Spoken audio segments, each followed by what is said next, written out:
Hi friends, ఈరోజు నేను మామిడి పళ్ళుతోని మ్యాంగో ఫ్రూటీ ఉంటుంది కదా, అలా చేస్తున్నాను.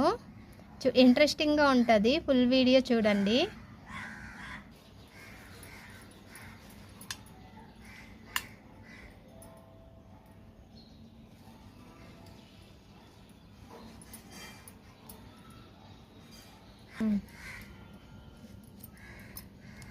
ఫస్ట్ మ్యాంగో అంతా